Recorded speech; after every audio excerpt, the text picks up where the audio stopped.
superposition, which is the core base concept. This is for new,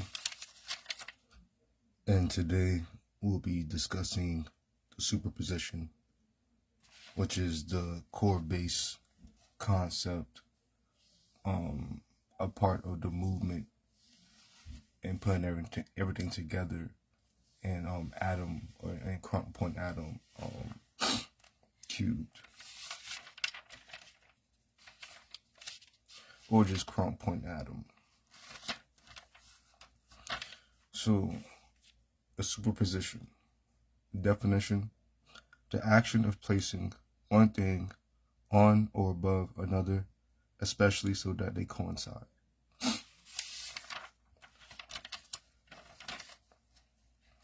So your superposition and KRUMP.ATOM is going to be the central concept and basis of your overall core movement.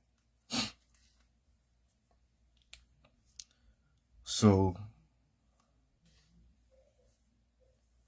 your core movement is going to lead your footwork, causing you to manipulate balance while utilizing a constant bounce to transition as you travel. All right.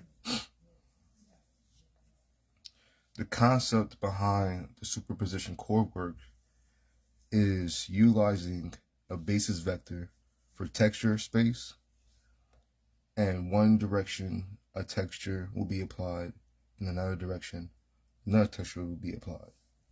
So that being said, if I were to direct my core or my movement to the right,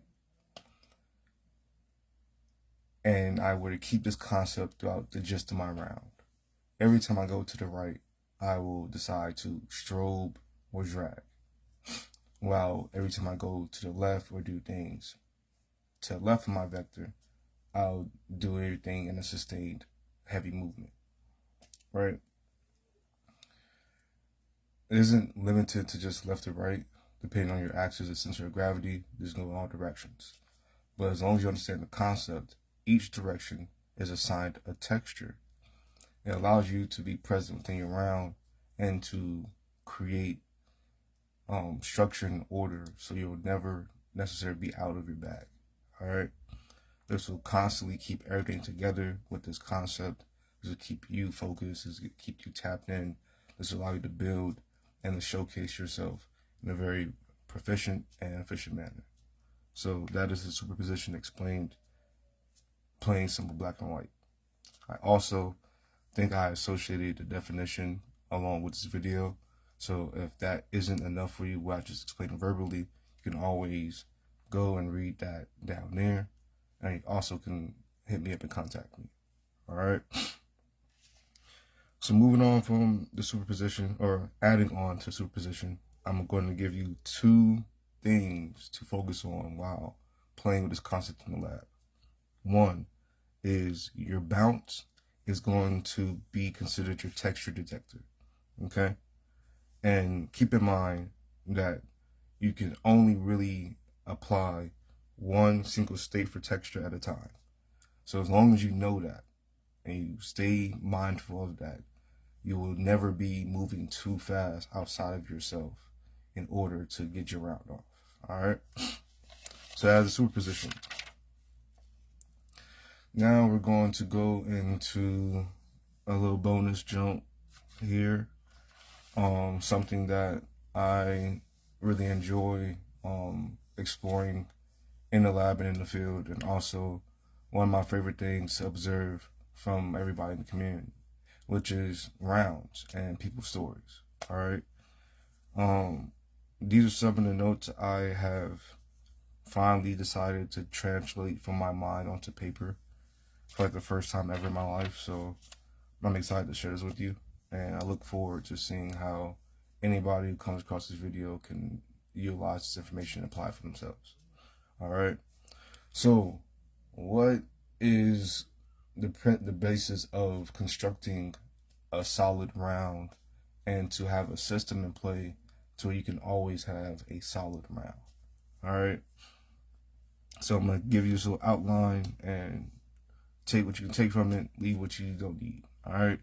So starting off, I like to let people know that 70% of the story is going to be told in the body, right? 70% of the story is within the body, okay? 20% of the story is going to be determined by texture or feeling, and 10% of the story is going to be determined by the source of your objective or material or the script, right? An intro or a personal log line, you know what I'm saying? What do you do? Should be about 30 to 40 seconds. Within answering this question, you're going to cover who you are, what you like to create, what makes you memorable, and why you're good at what you do. All right? If you cover those things in the intro, keep that in mind while you're introducing yourself in your round. You'll be able to win majority of the battle before you even get the chance to even throw like a real arm swing. All right? So keep that in mind, your intro or your personal log.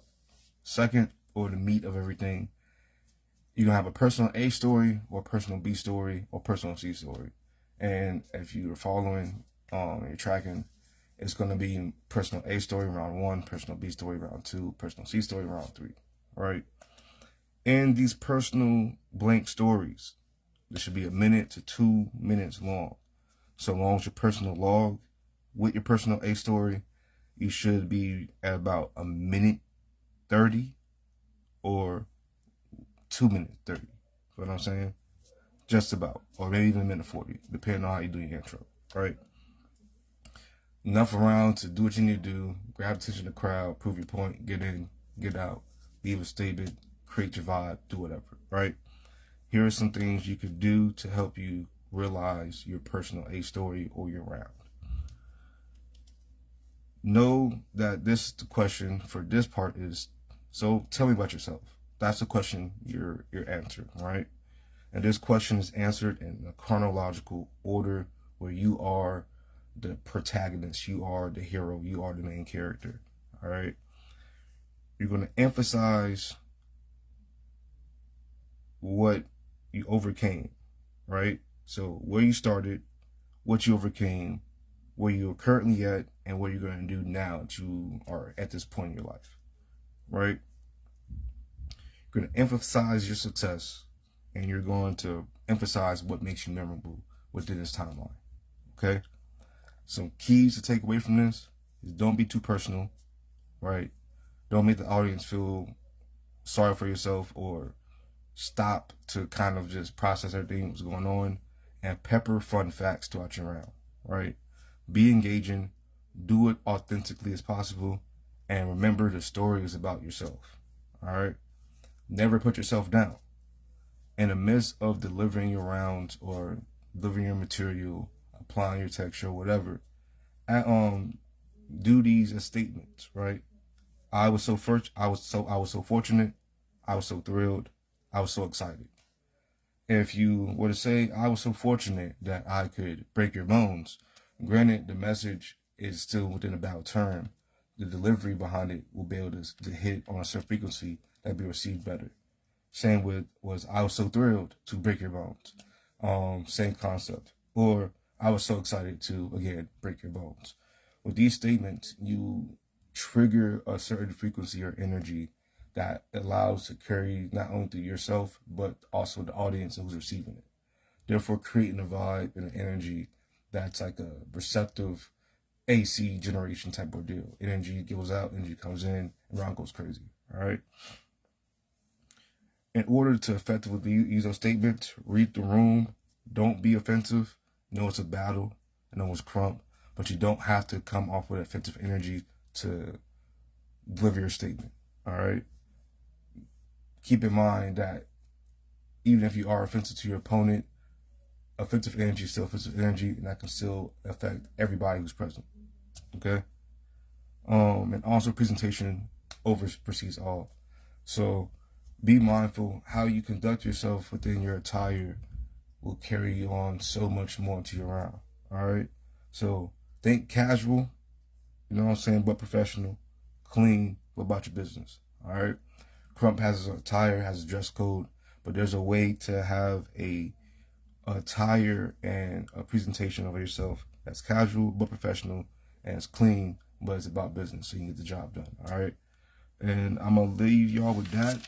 You feel me? Next, I'm going to be going over potentially some other things.